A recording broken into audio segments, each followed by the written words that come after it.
বাংলাদেশ এখন সন্ত্রাসের দেশ, চাঁদাবাজির দেশ, হত্যাকাণ্ডের দেশ, অবৈধ ক্ষমতা দখলকারীর হাতে বাংলাদেশ আজকে সেই সুনাম সম্পূর্ণভাবে নস্যাৎ হয়ে গেছে। বাংলাদেশ এখন ধ্বংসের পথে। সারা বাংলাদেশ এখন চলছে জেলা উপজেলা ইউনিয়ন পর্যন্ত মামলা দিয়ে হয়রানি করা হবে অথবা আগুনে পুড়িয়ে দেওয়া হবে। এই দুটি কাজই তারা করতে পারে। বাংলাদেশে কারো কথা বলার অধিকার নাই। কোনো সংবাদপত্র অথবা টেলিভিশন কেউ কোনো নিউজ দিতে পারবে না। চরম মানবাধিকার লঙ্ঘনের মধ্যে দিয়ে বাংলাদেশটা চলছে। এই ধরনের একটা অন্ধকার যুগের থেকে আমাদের দেশটাকে ঠেলে দিচ্ছে, দেশের মানুষকে ঠেলে দিচ্ছে। আশ্রমের মাধ্যমে যাদের পরিবার ঘর দিয়েছি সেগুলি দখল করে দিচ্ছে।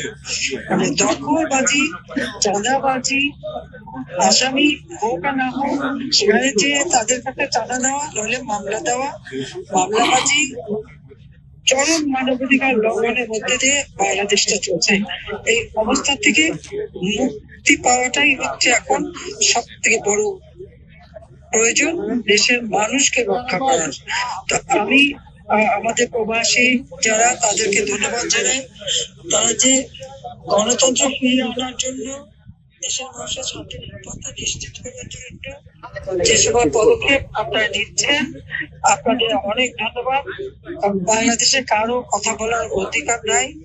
কোনো সংবাদপত্র অথবা টেলিভিশন কেউ কোনো নিউজ দিতে পারবে না। সব জায়গায় তার ওই মেটিকুলাসলি ডিজাইনের মাস্টার মাইন্ডের প্রতিনিধি সব জায়গায় বসে আছে। আওয়ামী লীগের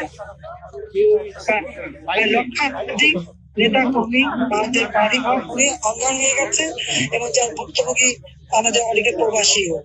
তো আমি আপনাদের সবাইকে এটুকুই বলবো যে দেশের মানুষের জীবন মান রক্ষা করা, তাদের জীবনের শান্তি ফিরিয়ে আনা, কর্মসংস্থান ব্যবস্থা করা, দ্রব্যমূল্য নিয়ন্ত্রণ করা, ন্যায় বিচার নিশ্চিত করা, আইনের শাসন নিশ্চিত করা, এটা একান্তভাবে অপরিহার্য। তার জন্য আপনারা যে আন্দোলন করছেন সেজন্য আপনাদেরকে আন্তরিক ধন্যবাদ জানাচ্ছি। আর আন্তর্জাতিক ভাবে আমার এটাই আবেদন থাকবে যে একবার ফিরে দেখো, আওয়ামী লীগ 2009 সাল থেকে 2024 সাল পর্যন্ত বাংলাদেশকে উন্নয়নের রোল মডেল হিসেবে বিশ্বব্যাপী প্রতিষ্ঠিত করেছিল। বাংলাদেশ ছিল বিশ্বের কাছে উন্নয়নের বিস্ময়।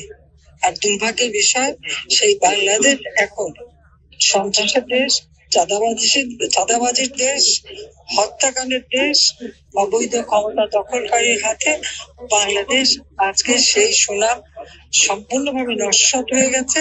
বাংলাদেশ এখন ধ্বংসের পথে। এই ধ্বংসের হাত থেকে দেশ ও জাতিকে সকলে মিলে রক্ষা করতে হবে, সেটাই আমার সকলের কাছে আবেদন।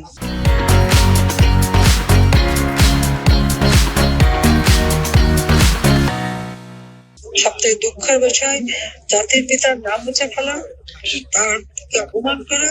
ওই 32 নম্বর আমাদের 2 বোনের ওই সম্পত্তি আমরা নিজেরা ভোগ করিনি, আমরা ট্রাস্ট করে জনগণকে দান করে দিয়েছিলাম। আমাদের স্বাধীনতার স্মৃতি বিজড়িত, সেটাও আগুন দিয়ে পুড়িয়ে দিয়েছে। আর আমাদের বাড়ি ঘর সব পুড়িয়ে লুটপাট করা হয়েছে।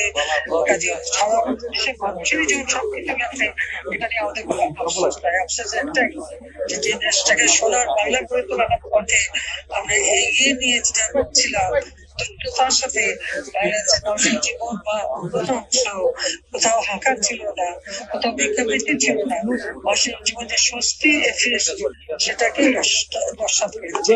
এবং সাধারণ মানুষ, সাংবাদিক, সংস্কৃতিসেবী, সংখ্যালঘু সম্প্রদায়, ব্যবসায়ী সম্প্রদায়, প্রত্যেকে আজকে জীবনে দিতে হবে। এটাই আমার বক্তব্য। সবাইকে ধন্যবাদ জানাচ্ছি। জয় বাংলা, জয়।